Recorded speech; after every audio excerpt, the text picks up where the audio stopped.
नमस्कार मित्रों, कैसे हैं आप सब। उम्मीद है पहले से बेहतर होंगे और द प्रेस हिंदी को अपना प्यार दे रहे होंगे। मैं शरद श्रीवास्तव एक बार फिर आप सबके बीच एक नए विषय को लेकर मौजूद हूं। आज का हमारा विषय थोड़ा वर्तमान और थोड़ा अतीत से जुड़ा हुआ है। भारतीय जनता पार्टी के बीच उन गाइडलाइन से जुड़ा हुआ है जो वक्त वक्त पर बनती और बिगड़ती रही हैं। इन सब में संघ की वो एक महीन सी लाइन भी बीच में मैं आपको याद दिलाता रहूँगा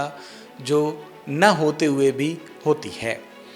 तो दरअसल बात ये है कि साल 2016 जून में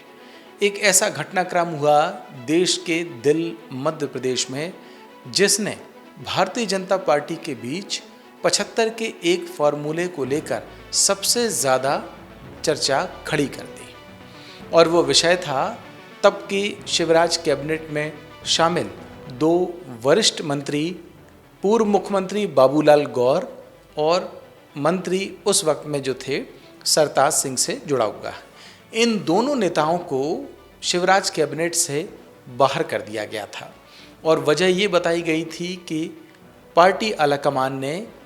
एक गाइडलाइन तय की है जिसके तहत 75 से ज़्यादा उम्र के जो नेता हैं उन्हें कैबिनेट में नहीं रखना है। उस वक्त दोनों नेताओं ने जितना संभव हुआ अपनी आपत्ति दर्ज कराई, लेकिन उस वक्त में उनकी चली नहीं और बात ये तय हुई कि संगठन ने ये तय किया है हाईकमान के लेवल से कि 75+ का जो फार्मूला है वो सख्ती से पार्टी के अंदर लागू होगा। लिहाजा दोनों नेता कैबिनेट से बाहर कर दिए गए और आनन फानन में कर दिए गए। ये तो बात 2016 की थी। और वर्तमान की एक बात जो मैं जोड़ना चाहता हूं, जैसा मैंने कहा था कि आज का विषय थोड़ा अतीत और थोड़ा वर्तमान से जुड़ा हुआ है, बीच में संघ की महीन लाइन की हम व्याख्या करेंगे। तो वर्तमान का विषय ये है कि कांग्रेस पार्टी से बीजेपी में शामिल हुए ज्योतिरादित्य सिंधिया के जो बेटे हैं महाआर्यमन सिंधिया, उन्हें MPCA यानी मध्य प्रदेश क्रिकेट एसोसिएशन का अध्यक्ष चुना गया है। MPCA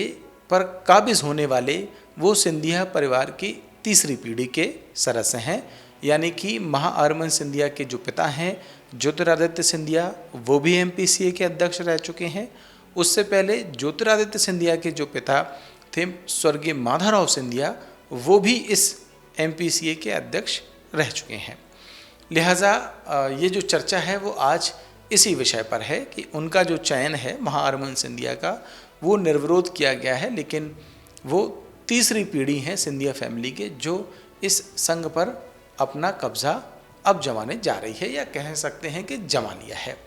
तो बात ये थी कि एक था बीजेपी में 75+ का फॉर्मूला, उस वक्त में जिस आधार पर जो दो बड़े सीनियर नेता थे उस वक्त में उन्हें कैबिनेट से बाहर किया गया।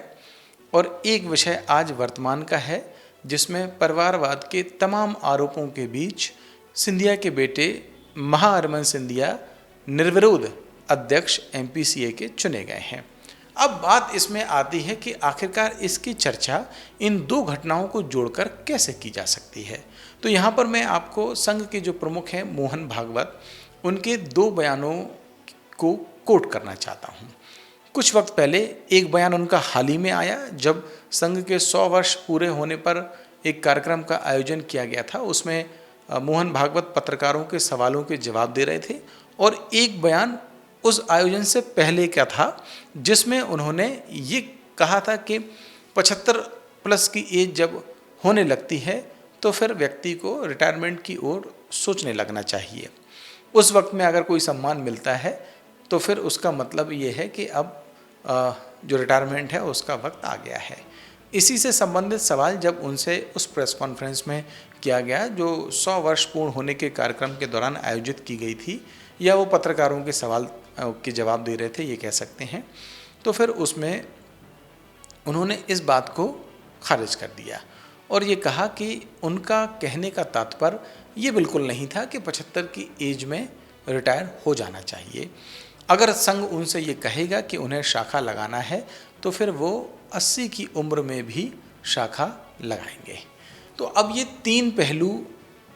मैं आपको बताना चाहता हूँ कि पार्टी के अंदर हो गए हैं और इन तीनों को लेकर बीजेपी और संघ में जो कश्मकश है उसका दौर चलता रहता है। मोहन भागवत की ये बात इसलिए ज़्यादा महत्वपूर्ण थी क्योंकि इसी सितंबर में जो अब शुरू हो चुका है, मोहन भागवत और देश के प्रधानमंत्री नरेंद्र मोदी दोनों 75 की उम्र के हो रहे हैं। और ये कहा जा रहा था कि पहले जब मोहन भागवत ने ये बात कही थी तो उनका इशारा कहीं ना कहीं इस ओर भी था कि 75 की एज पूरी करने वाले लोग क्या राजनीति से बाहर होंगे, यानी कि प्रधानमंत्री नरेंद्र मोदी का क्या फैसला होगा जब वो 75 साल का 75वां जो अपना जन्मदिन है वो मना रहे होंगे। यही बात कमोवेश मोहन भागवत पर भी लागू होती अगर ये फॉर्मूला लागू होता, मोहन भागवत ने अगर इसका क्लैरिफिकेशन ना दिया होता। हालांकि अभी भी दोनों तारीखें आना बाकी हैं दोनों नेताओं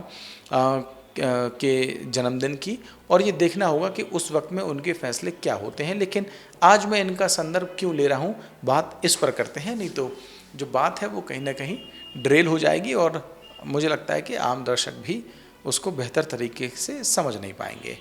कहने का मतलब ये है कि जब बात पार्टी के अंदर उन नेताओं के ऊपर की आए जो पावरफुल हैं या जो इस स्टेज पर हैं, जो निर्णायक फैक्टर साबित होते हैं या नीति निर्धारक भूमिका में रहते हैं। हालांकि बीजेपी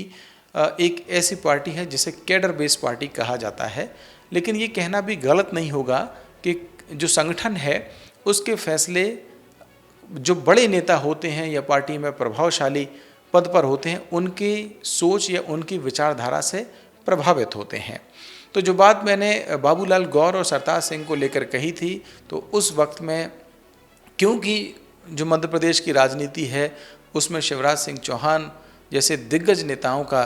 जो जोर है वो ज़्यादा था और उस वक्त में उनके जो फैसले हैं वो ज़्यादा मायने रखते थे, लिहाजा उन दोनों नेताओं को पार्टी से, माफ़ कीजिएगा, उन दोनों नेताओं को कैबिनेट से बाहर कर दिया गया था। हालांकि बाद में क्योंकि बाबूलाल गौर एक साहसी नेता के तौर पर जाने जाते थे, लिहाजा अमित शाह से उन्होंने खुद डायरेक्ट ये पूछ लिया था कि क्या ये ऐसा कोई फार्मूला है पार्टी के अंदर जिसके तहत उनको बाहर किया गया है, और जो आने वाला चुनाव था 18 का उसमें उनके टिकट को लेकर जो संशय था, तो इस पर उस वक्त में अमित शाह ने सिरे से इस बात को खारिज करते हुए ये कह दिया था कि ऐसा कोई फार्मूला पार्टी के अंदर नहीं बनाया गया है। तो उस वक्त में भी ये फार्मूले बने थे और फिर वक्त के तकाजे को देखते हुए उन्हें बदल दिया गया था और ये कहा गया कि 75 का कोई फार्मूला है नहीं। आज भी हम देखें तो मोहन भागवत का जो बयान पहले का था और फिर बाद में सामने आया, उसमें भी वक्त के तकाजे पर यह कहा जा सकता है कि उन्होंने अपनी बात को कहीं ना कहीं स्पष्टीकरण दिया या कह सकते हैं बदला, और ये साफ कहा कि 75 में रिटायर हो ही जाना चाहिए, ऐसी कोई बात उनकी ओर से नहीं कही गई थी। अब बात आती है ज्योतिरादित्य सिंधिया और उनके बेटे महाअरमान सिंधिया के जो एमपीसीए के अध्यक्ष पद पर निर्विरोध चुने जाने को लेकर। तो इसको लेकर भी बीजेपी की एक सख्त लाइन रही है। अगर आपको याद हो तो इससे पहले के जब चुनाव हुए, चाहे हम विधानसभा के चुनाव की बात करें या लोकसभा के चुनाव की बात करें, तो पार्टी की एक बहुत स्पष्ट लाइन ये थी कि जो नेता पुत्र हैं उन्हें एक तरीके से पार्टी में इस विचारधारा को पनपने देने की वजह नहीं बनने देना है कि पार्टी एक परिवारवाद की पार्टी है। और प्रधानमंत्री नरेंद्र मोदी परिवारवाद को लेकर कई बार मुखर होते रहे हैं, ये हम सब ने चुनाव से पहले उनके भाषणों में देखा था और कमोबेश अलग अलग मंचों पर भी उनकी ये बात सामने आती रही। लेकिन बाद में परिवारवाद के संबंध में किस तरीके से बीजेपी के ये पैमाने धाराशायी हुए हैं, ये भी साफ दिखाई देता है। फिर चाहे बात अमित शाह के जो बेटे हैं जय शाह उनकी करें, ज्योतिरादित्य सिंधिया के बेटे की बात मैं कर ही रहा हूँ, अनुराग ठाकुर की बात करें, मध्य प्रदेश में जो नरेंद्र सिंह तोमर हैं, स्पीकर हैं विधानसभा के, पहले केंद्र में मंत्री थे, उनके बेटे देवेंद्र प्रताप तोमर की करें, या कई और नेताओं के पुत्रों की बात करें, वो भले ही राजनीति में सीधे एंट्री न ली हो, ये जो मैं आपको नाम गिना रहा हूँ, लेकिन कहीं ना कहीं उनके स्थापन को लेकर या उनके मुख्य धारा में आने को लेकर किए जा रहे जो अप्रत्यक्ष प्रयास हैं वो इन कोशिशों में दिखाई देते हैं। और ये कहा भी जाता है कि राजनीति में एंट्री के ये जो तरीके हैं या ये जो माध्यम है वो आगे चल के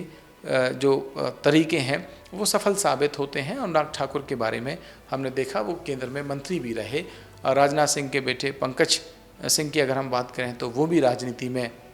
आ चुके हैं। देवेंद्र प्रताप और महाअरविंद सिंधिया के बारे में अगर मैं कहूँ तो वो सीधे तौर पर राजनीति में अभी ना हो, लेकिन राजनीतिक गतिविधियों में वो शामिल रहते हैं, इससे किसी को इनकार हो नहीं सकता। तो सवाल ये है कि क्या ये जो फार्मूले हैं या जो पैमाने हैं, चाहे 75+ के फार्मूले की बात हो, चाहे परिवारवाद की बात हो, या पार्टी की कोई एक ऐसी गाइडलाइन की बात हो जो बनाई तो जाती है, लेकिन जब उनके सामने बड़े नेताओं के हित आते हैं या बड़े नेताओं की बात आती है तो फिर उन्हें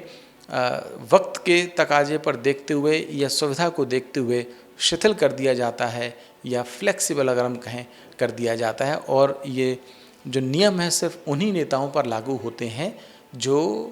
उतने पावरफुल पार्टी के अंदर नहीं हैं जितने के बाकी दूसरे नेता होते हैं।